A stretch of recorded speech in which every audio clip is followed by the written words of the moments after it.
21절까지 읽었지만 오늘 볼 것은 7절까지만 봐도 시간이 다 못 될 것 같습니다. 일단 앞부분을 보고 그 다음에 다음 주에 뒤에 보고 그렇게 하도록 하겠습니다. 지난번에 우리가 보았던 것은 아비멜렉이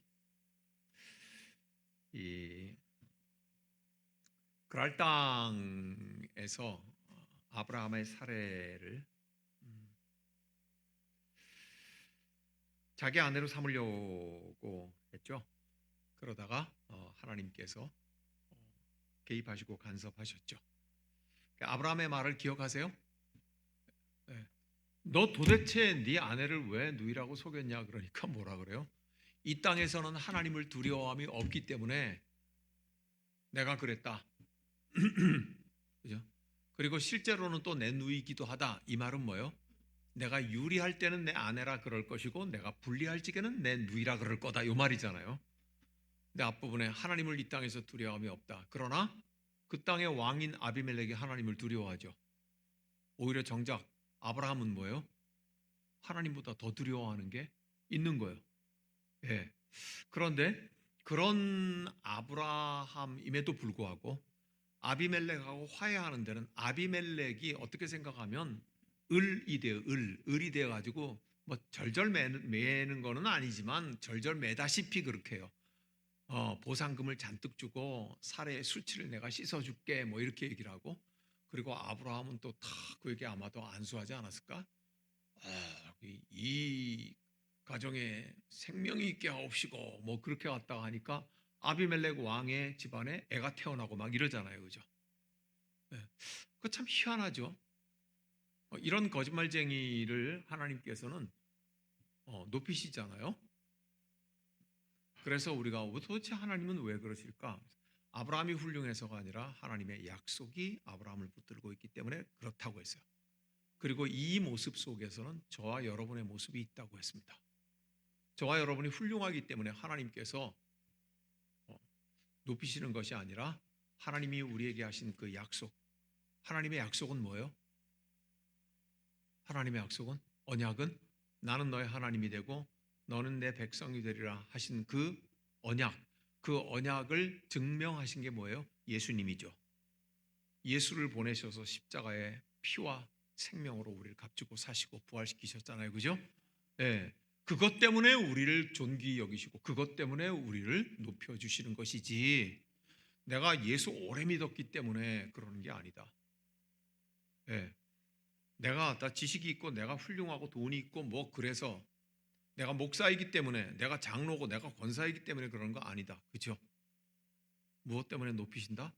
하나님의 언약이 붙들고 있기 때문에 높이신다. 그렇게 아비멜렉 사건을 했어요. 그리고는 21장에 오는데 지금 딱 바로 그토록 기다리던 아들 이삭이 태어났다는 기록이죠. 그래서 21절까지 읽었거든요. 21절까지 우리가 이삭이 태어난 기록이고 자라나는 기록인데, 딱 끝나고 22절부터 바로 뭐가 나오는지 아세요 혹시? 우리가 안 읽었는데 또 아비멜렉 얘기가 나와요. 그러니까 이게 이런 흐름이에요. 성경을 읽을 적에 한 단어, 한 표현에 온통 깊이 생각해야 될 때도 있지만 반드시 내가 지금 읽고 있는, 생각하고 있는 요 본문의 말씀이 앞과 뒤의 흐름에서 어떤 위치를 가지고 있나 하는 건 굉장히 중요한 문제인 거예요. 네, 그래서 성경을 통독도 해야 되고 성경을 정독도 해야 되는 이유가 거기에 있는 것인데, 그러니까 앞에 20장에서 아비멜렉 사건 했죠. 그죠? 그리고 21장의 뒷부분 22절부터 또 아비멜렉 얘기가 나와요. 그리고 그 사이에 뭐가 기록되어 있어요? 이삭이 태어난 게 기록되어 있어요. 이게 지금 우리가 가고 있는 본문의 흐름이거든요. 그러고 보면은 하나님도 앞부분에서 아비멜렉 얘기 말고 막 멋있는 얘기가 많잖아요. 아브라함을 한밤중에 밖으로 불러내셔서 하늘을 쳐다봐라, 별의 숫자를 세어봐라, 보시겠는데요, 저 별의 숫자만큼 네 후손이 많아지게 하겠다. 그리고는 저 끝쪽에서도 또 아브라함을 불러내셔가지고 멋있게 말이죠, 뭐 재물을 쪼개어서 하나님의 여호와의 불이 그 불 사이로 확 지나가며 태우시면서 내가 너와 이렇게 약속하겠다고 하는 이렇게 멋있는 기록 속을, 양쪽 기록을 기둥처럼 양쪽에 세우고 딱 한가운데 언약의 성취처럼 이삭이 태어났다 이렇게 기록하면 얼마나 좋아요. 흐름이. 아니에요? 제 생각은 그런데 나만 그렇게 생각을 하는가요? 그래야 좀 이렇게 맞을 거 아니에요. 이삭이 얼마나 기다리고 하나님의 부르심의 약속의 핵심인데, 이삭을 태어나는 장면에 앞부분에는 이삭의 엄마를 남의 남자한테 뺏길 뻔했던 기록을 하고, 에? 그러고는 또 뒷부분에는 이삭 태어난 걸 기록하고는 바로 뒤에는 또 아비멜렉 왕의 기록을 또 하고, 이건 가운데에 있는 이삭 태어남의 기록이 별로 그렇게 보석처럼 반짝이지 않고 그렇잖아요, 그죠? 예. 무슨 뜻인가, 왜 그럴까 한번 갖다가 생각을 해보는 것이 좋을 것 같아요. 분명하게 이삭이 출생했던 거예요. 와, 100세라고 기록을 하잖아요. 얼마나 기다렸어요. 얼마나 별일이 많았어요. 그렇게 해서 낳은 이삭의 출생은 아브라함에게는 하나님께서 하신 모든 약속의 성취를 뜻하는 거예요. 그렇죠? 그리고 아브라함이 일평생 뼛속 깊이 가지고 있던 근심이 해결되는 걸 뜻하는 거예요. 이삭이 태어난 거는. 이토록 귀중한 사건인데 별로 그렇게 성경은 막 이렇게 이삭 태어나는 사건을 두드러지게 높여주고 그러고 싶은 마음이 없으신 것처럼, 그렇게 그냥 흐름 속에서 부끄러운 기록 그 뒤에 붙여놓고 그 뒤에 또 아비멜렉이 나오고 이렇게 갔다가 하고 있다. 그렇게 기록을 하고 있죠. 그게 뭔 뜻일까? 100살의 아이를 약속대로 봤으면은요, 이거 말로 뭐 하겠어요? 말할 필요가 없을 것 같아요. 예. 그런데 말입니다. 이 우리가 읽은 이삭이 태어나는 기록의 제일 첫 말씀을 어떻게 성경이 쓰고 있나 하는 게 중요하겠죠. 21장 1절만 한번 다시 읽겠습니다. 21장 1절 시작. 여호와께서 말씀하신 대로 사라를 돌보셨고 여호와께서 말씀하신 대로 사라에게 행하셨으므로. 2절을 또 앞부분 또 읽어봐요. 사라가 임신하고 하나님이 말씀하신 시기가 되어. 뭐가 지금 반복되고 있어요? 그러면 이제 연필을 들고 밑줄을 치셔야 돼요, 안 치셔야 돼요? 그렇죠, 밑줄을 치셔야 돼요. 예, 밑줄을 치셔야 돼요. 어떻게 해요? 말씀하신 대로, 말씀하신 대로, 말씀하신 대로. 어떤 일이 생겼다는 거예요? 이삭이 태어났다요. 자, 이제 밑줄 다 치셨으면 저를 보세요. 무슨 뜻인지 좀 설명을 해봐서 함께 은혜를 나누어요. 100세의 아브라함에게 아들 이삭이 태어났어요. 요거는 저와 여러분의 아들과 딸들이 짝을 만나 결혼을 해서 결혼한 지 2년 3년 만에 첫 아이를 낳았다는 거하고는 다른 얘기죠. 네? 네. 20살짜리 내 자식이 시집장가 갖고 아이를 낳는 거는 우리는 뭐라고 생각해요? 당연하지. 당연하지. 그죠? 네. 그런데 100살 된 사람과 90살이 넘은 부부가 아이를 낳은 거예요. 그러면 이거는 당연하지 않은 거죠. 당연하지 않은 거죠. 맞아요. 요거 잘 생각을 해서 끈을 놓치면 안 돼요. 20살짜리들이 혼인을 해서 아이를 낳으면 당연한 거예요. 100세의 아브라함이 이삭을 낳은 거는 당연하지 않은 거예요. 그러니까 지금 이 말은 뭐예요? 당연하지 않은 일이 일어났다는 말이에요. 그래서 어떤 일이 일어났다고 설명을 하고 있어요? 여호와의 말씀의 일이 일어났다는 거예요. 3번이나 반복하잖아요. 당연한 일이 아니야. 당연한 일이 아니야. 이렇게 말하는 것 같아요. 그러니까 이런 거예요. 여호와께서 당연하지 않은 일을 여호와께서 당연하지 않은 일을 여호와께서 당연하지 않은 일을 일으키셨어. 이 뜻이에요.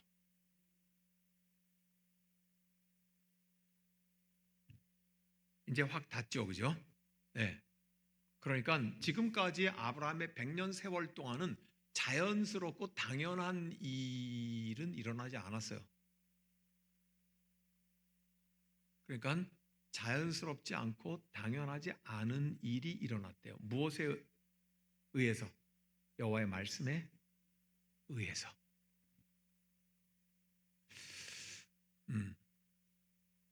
자, 그러면 지금 이삭의 출생, 이삭이 태어난 건 이렇게 해서 이쪽은 뭐예요? 여호와의 말씀이과 이쪽은 뭐예요? 이삭의 출생이 연결되어 있어요.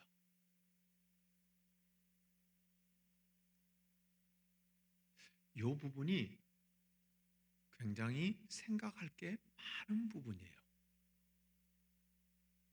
어떻게 생각하냐면요. 하나님의 말씀이죠. 여기는 하나님의 말씀은 영원한 하나님의 약속이죠. 그죠?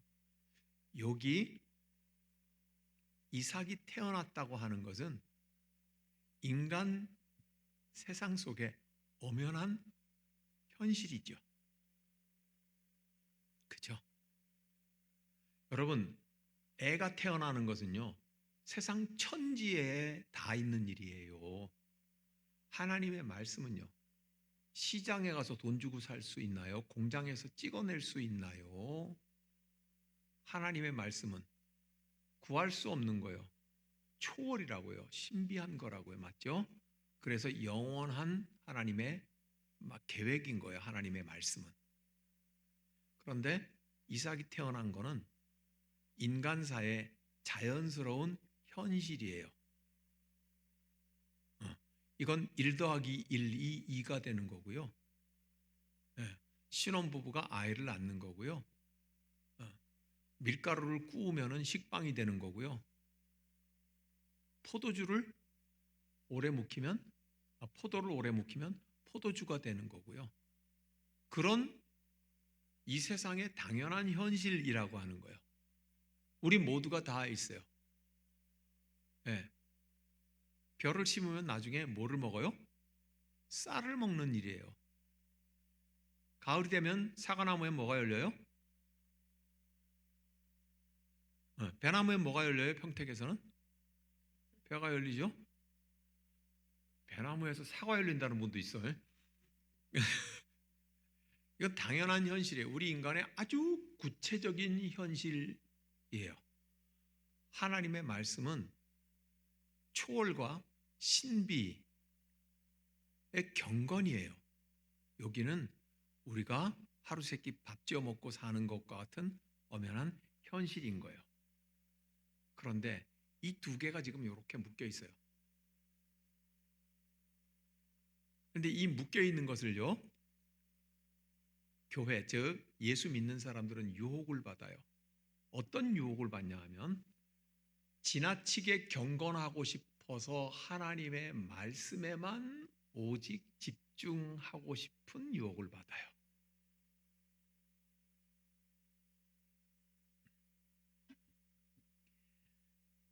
지나치게 영적인 방식, 지나치게 경건한 방식, 지나치게 하나님의 말씀 이외에는 아무것도 중요하다, 차지 않다고 하는 말은 우리가 해요. 물론 당연히 그렇죠. 그렇지만 우리가 이 땅을 살면서 하나님의 말씀이 이루어지는 삶이 중요하잖아요. 이게 없으면 어떻게 돼요? 하나님의 말씀만 있게 돼요. 그러면 저와 여러분은요, 천사가 되나요? 뭐가 뭐가 되나요? 아무것도 아니죠. 과도한 기울어짐. 요거는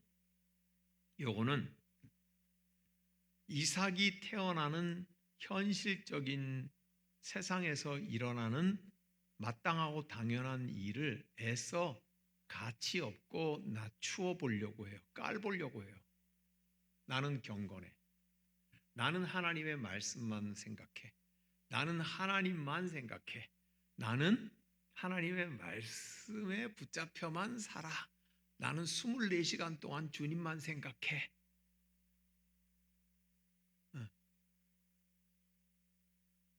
이러기 시작을 하는 건 좋다 쳐. 근데 뭐요? 나는 하나님의 말씀만 생각하기 때문에 아이가 태어나는 건 벼를 심어가지고 여름에 잘 자라는 것, 사과나무가 가을에 잘 사과를 내는 것, 나는 세상에서 일어나는 이 모든 것들은 다 가치 없어. 이렇게 생각하면 문제가 있는 거죠. 반대로 너무 지극히 세속적이고 너무 지극히 인간적이어서 이삭이 태어난 것과 같이 이 땅에서의 일과 삶만 세속적인 방식으로 이해하려고 하고 중요하고 이것만 소중하다고 생각을 하면은 하나님의 약속의 말씀을 중요하게 생각하지 않아. 네. 그래서 이 두 가지를 지금 이삭의 출생에서는 하나님이 결합시켜 놓고 있는 거예요. 그래서 뭐라고 하냐면 여호와의 하나님의 말씀대로 이 땅의 현실이 일어났다.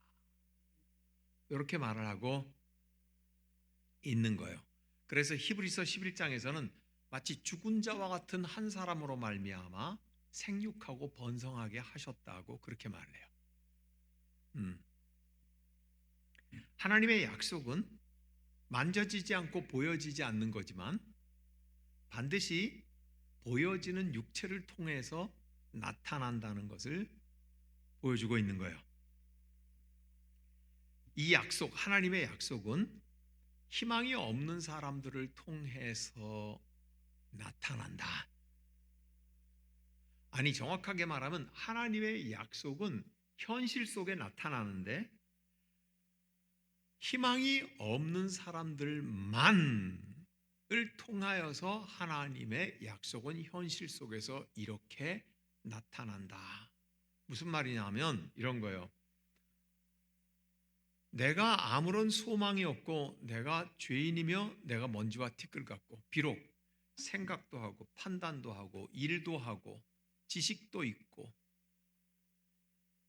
내가 많은 세상 가운데 해야 할 일과 잘 할 수 있는 일들이 있음에도 불구하고 저와 여러분들이 주님 앞에서 어떻게 말해요? 저는 죄인입니다. 나는 아무것도 아닙니다. 인생이 한 줌 흙과 같습니다. 육체로만 사는 것이 아니기에 우리는 그렇게 고백하잖아요. 그죠? 그러면서 우리 주님 앞에 나는 아무것도 아닙니다.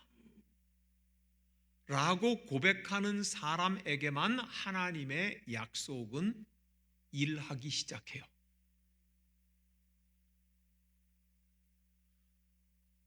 우리가 하는 말, 흔히 하는 말로요. 내 주먹을 차라리 믿어. 그렇게 하는 사람에게 하나님의 약속은 현실로 나타나더라도 보지도 못한다.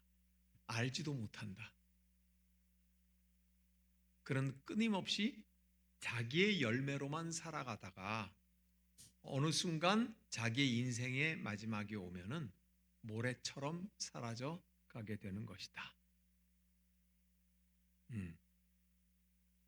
사랑하는 여러분, 만일 내가 이 땅의 모든 것을 만들고 이루어가는 것이 의미 있는 것으로만 가득 차게 할 수 있다면 이복순 권사님이 왜 100세가 가깝도록 예수 믿고 의지하겠어요? 강석기 장로님께서 90세가 가깝도록 왜 예수 믿고 의지하겠어요? 하나님 없이 자기 혼자 의미 있는 일과 말과 사건들을 열매들을 맺어갈 수 있다면 우리가 오늘 이 자리에 있을 이유가 없잖아요. 예. 내가 이루어내는 것, 이 모든 것들이 얼마나 짧은 시간 동안 이슬처럼 머물다가 사라져 버리는 것들인지, 내가 그토록 소중하다고 생각했던 것들이 얼마나 의미 없는 것인지, 그걸 안 사람이 뭐라고요? 하나님을 기다립니다. 하나님의 약속을 기다립니다. 그때 하나님의 약속은 희망 없다고 고백하는 자들의 몸을 통하여서 하나님께서는 일하신다. 그럼 우리 집에는 금붙이가 없어요. 우리 집에 금붙이가 없어요. 없는 이유는요. 왜 없었겠어요? 뭐 우리 집에 애 둘도 있고 그러니까 돌 때 뭐 금반지 선물 들어온 것도 나중에 크면 이놈들 줘야 되겠다고 차곡차곡 챙겨놓고, 뭐 저도 결혼 반지 받고 뭐 어쩌면 있잖아요, 그죠? 있어요. 근데 우리가 싱가포르로 이제 선교사로 파송을 받고 싱가포르 한인교회로 부임을 하는데 이삿짐을 보내잖아요. 해외 이삿짐. 싱가포르에 도착해서 이삿짐이 오는데 아무리 찾아도 그거 이렇게 모아둬서 잘 꽂아놨던 없어.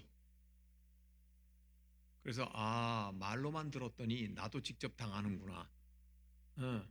해외로 이삿짐 붙일 때 절대로 귀금속은 이삿짐에 붙이지 마라. 그 자기가 무슨 일이 있어도 들고 다녀야 된다고 그러더라고요. 근데 우리 부부가 세상을 너무 믿었나 봐. 그 얼마 안 되는 그거를 그래도 우리 집에서는 그거밖에 없으니까 돌돌돌돌 말아가지고 농 구석 어디에다가 넣겠죠. 없어요. 그래서 저는 결혼 반지도 없고요. 끼고 싶어도 없는 거지 이제. 아무것도 없어. 아무것도 없어.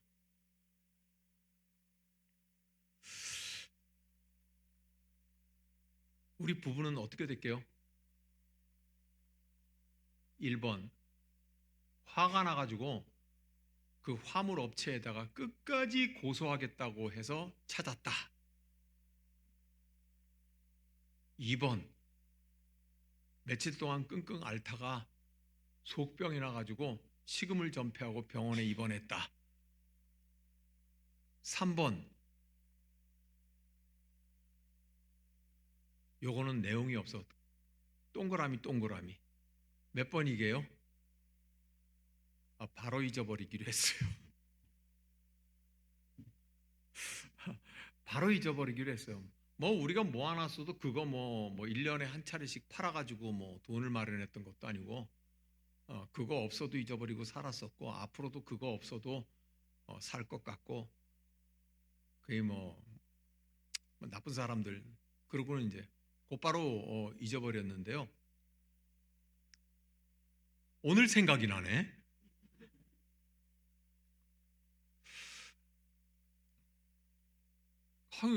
우리 예배당 지금 수선하는 거 생각을 하니까 그거라도 있었으면은 좀 도움이 됐을 텐데 뭐 이런 생각도. 의미 있는 게 별로 없더라고요. 근데 그렇게 우리 부부가 곧 결정을 하고 나서 우리 스스로 놀란 거야. 저는 제 아내에게 놀랐어요. 칭찬하는 거 아닙니다, 이거. 절대 칭찬하는 거 아닙니다. 뭐래요? 아니, 여자가 어떻게 금반지, 금목걸이 뭐 그런 거를 애들 돌반지 그거 다 잊어버렸는데 저렇게 아무것도 아닌 것처럼 저럴 수가 있나. 네. 우리는 곧이어서 그것을 아무것도 아니라고 잊어버리게 해주신 하나님께 감사하고, 그게 몇 년도냐면요, 2014년도거든요. 2014년 12월에 짐을 보냈거든요. 그러니까 12년 전 일이잖아요, 그죠? 예. 그 금붙이 없어도 지금까지 사는데 아무 문제 없어요. 그리고 우리 집에 한 달 이상 먹을 쌀도 있어요. 예. 아무 문제 없어요. 사랑하는 여러분, 지극히 작은 일이지만 하나님의 약속은 영원한 목적이 있어서, 나 같은 아무것도 아닌 것도 금붙이 때문에, 귀금속 때문에 우리의 삶의 목적이 결정되도록 하지 않으셨어요. 하나님이 우리의 목적이 되게 하시더라고요. 예. 아무것도 아니야.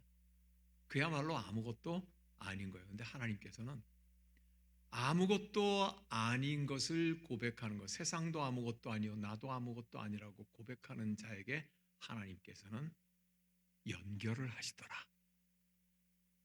이게 지금 이삭이 태어난 사건이 우리 보고 생각하라고 하는 거예요. 그래서 사도 바울은 로마서에 보면요, 우리의 구원에 관한 책이거든요. 로마서는 거기에 몇 군데 나누어서 적어요.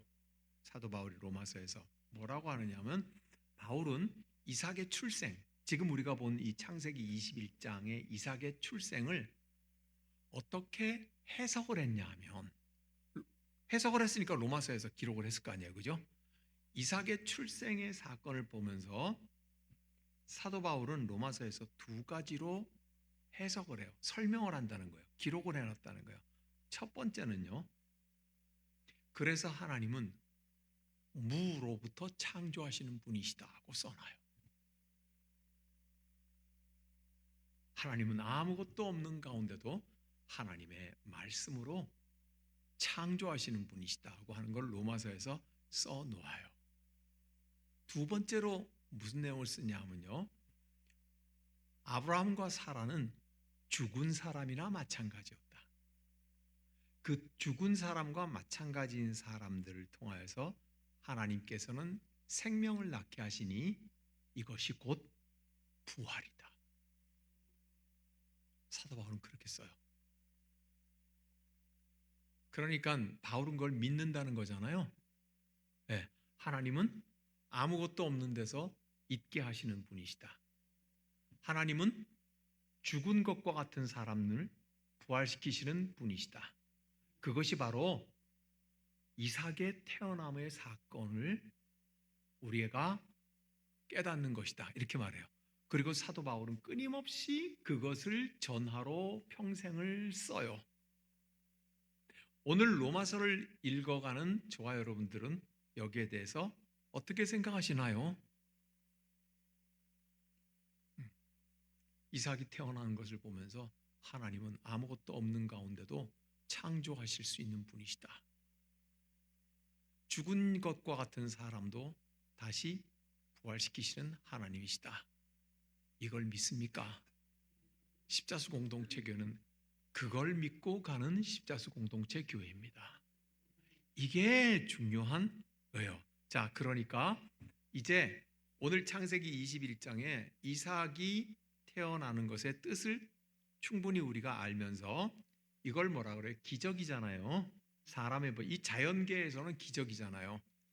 근데 이 기적은 자연계의 질서를 깨뜨리거나 파괴하지 않아요. 기적의 목적은 이 자연계를 깨뜨리려고 하는 것이 목적이 아니에요. 무슨 말이냐 하면, 하나님께서 일으키신 이 기적을 너도 나도 나에게도 그 기적이, 나에게도 그 기적이 일어나게 해주시고, 그 기적이 안 일어나면은 나는 하나님 믿지 않을래요 하고 여기서 저기서 그러면 모든 사람들이 살아가는 이 자연계의 법칙을 깨뜨려 달라는 거잖아요. 그게 목적이 아니라고요. 뭐가요? 목적이에요? 그러면 이 기적은 우리 자신으로부터 시작을 해서 신실하신 하나님을 향해서 하나님을 믿고 신뢰할 수밖에 없네요. 하나님을 믿고 따라갈 수밖에 없네요. 하게 방향을 바꾸게 해줘요. 아브라함이 사라와 이렇게 이삭을 얻고 나서 어떻게 하겠어요? 죽은 것과도 같았던 그 몸에서 시작을 해서 하나님께서 일으키신 기적적으로 눈도 쳐다보고 마음도 쳐다보고 방향을 바꾸면서 하나님을 향한 신뢰를 하도록 해요. 여러분 6절을 읽어봅니다. 창세기 21장 6절 시작. 사라가 이르되 하나님이 나를 웃게 하시니 듣는 자가 다 나와 함께 웃으리로다. 사라가 뭐라 그래요? 하나님이 나를 웃게 하셨대요. 사라가 이렇게 말하지 않았어요. 와, 내 노년의 남편도 대단하고 이 몸에 아이를 출생한 나도 대단하고 이게 참 기쁨이 되네, 그렇게 말하지 않았어요. 사라는 뭐라고 했어요? 하나님이 나를 웃게 하셨대요. 그러면 사라의 마음이 지금 어디에 가 있다는 거예요? 하나님에게. 사라가 어디를 지금 쳐다보고 있다는 거예요? 방향이 하나님을 향하여 쳐다보고 있다는 거예요. 왜 하나님을 쳐다봐요? 하나님께서 내년 이맘때 내가 다시 돌아올 때 너에게 아들이 있게 하겠다고 한 그 권세 있는 말씀이 마치 죽은 것과 같고 절망으로 가득 차 있는 이 불임의 올가미를 깨뜨려 버리셨기 때문에, 그래서 죽음과도 같고 절망을 품고 사는 이 불임의 사라에게서 시선을 어디로? 하나님을 향하게 하여 하나님을 신뢰하게 만들더라. 네, 요게 믿음의 사람의 하나님과 사람과의 관계예요. 여러분, 사람이 죽음을 생각할 때는요, 자기 자신 안에 갇혀버린 거예요. 나는 이것도 안 돼, 저것도 안 돼, 나는 아무것도 안 돼 하고 하는 걸 절망이라고 하고, 이 절망은요, 자기만 쳐다보고 해요. 어떤 자기요? 아주 쪼그라들어 버려가지고요, 아무것도 할 수 없고 걸을 수도 없고 허리도 펼 수 없고 당당하지도 않고 가진 것도 없고 능력도 없고 남이 내 정체를 알아볼까봐 두렵고 겁나고 온갖 열등감으로 가득 차 있는 나 자신에게 내가 갇혀 있는 게 바로 절망이에요. 하나님께서 말씀하셨어요. 그 말씀이 죽음과도 같고 절망 속에 있는 생명을 낳지 못하는 나를 깨뜨려 버리셨죠. 그래서 우리가 노래하잖아요. 사냥꾼의 올무에 있는 새를 풀어주시듯이 그렇게 우리를 풀어주셨다고 그렇게 말을 하는 거죠. 그래서 오늘 이 이삭의 말을 아직 끝나지는 않았는데 이런 거예요. 왜 이렇게 담담하게 쓰시면서 그 첫 문장을 여호와의 말씀대로 여호와의 말씀대로 여호와의 말씀대로 이삭이 태어났다고 말씀하셨을까 하는 것에 대해서 오늘 우리가 좀 생각하고 배웠어요. 그리고 나가지고는 그 다음에 아이가 자라니까 더 흥미진진한 사건이 일어나잖아요. 그죠? 다음 편에 계속.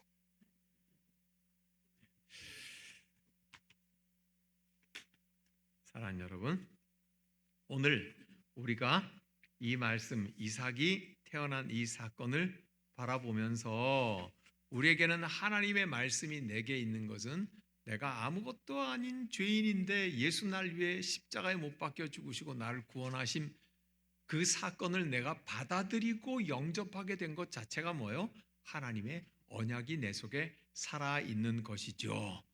하나님은 겸손으로 바닥에 엎드려 있는 자를 통하여서 하나님의 기적을 일으키시고 하나님의 사건을 일으키시는 줄로 믿습니다. 예, 우리 함께 다 같이 기도하기는, 주님, 우리가 엎드려서